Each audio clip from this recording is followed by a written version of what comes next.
On today's episode of Rich People Who Rich Right, let's talk about Leah Kateb. First off, I have to say, as someone who has watched Love Island USA since season 1, PPG single-handedly gave us the best season ever, and I don't think it will ever be able to be topped.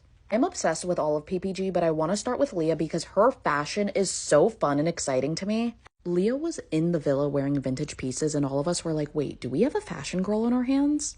And we do. Leah is styled by Timothy Luke, and they've done such a great job of carving out the Leah look. When I think of Leah, I think of Emma Savall.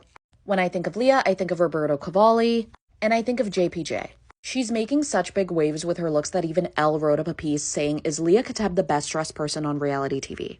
And Leah's definitely working hard for that title. Here she is in 2004 Valentino. I am obsessed with the butterfly heels. Almost as obsessed with these Giuseppe Zanotti crocodile heels that she wore for Miami Swim Week. She's just so fun with her fashion and brings so much excitement with even the simplest of looks. Here she is in this custom Hervé Leger dress for her Skylar fragrance launch. And it's just a simple pink bandage dress, but it's very Leah. And I don't even know what that means, but I'm going to stand by it. And don't even get me started on her Dior collection. Because if there's one thing about Leah, she is going to have a Dior saddlebag on her arm. And you know what? As she should, because if I had the coins that Leah Kateb had, I too would be scouring the internet to find vintage Dior saddlebags. And bowler bags. Side note, I cannot stand the Labubu obsession. Sorry guys, I absolutely don't like it.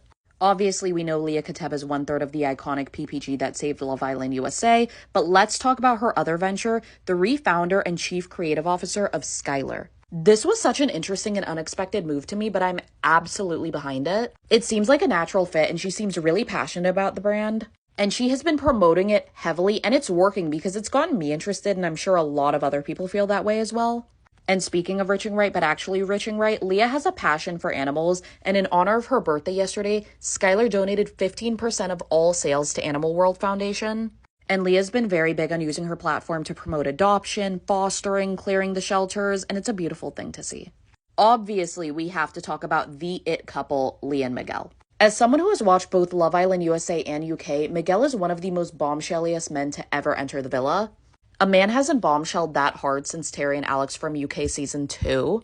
They seem so in love, and the way he talks about her and the way he seems to treat her, I can't even. Couple goals. And usually I don't say that because we don't actually know these people, but I'm going to say it. Couple goals.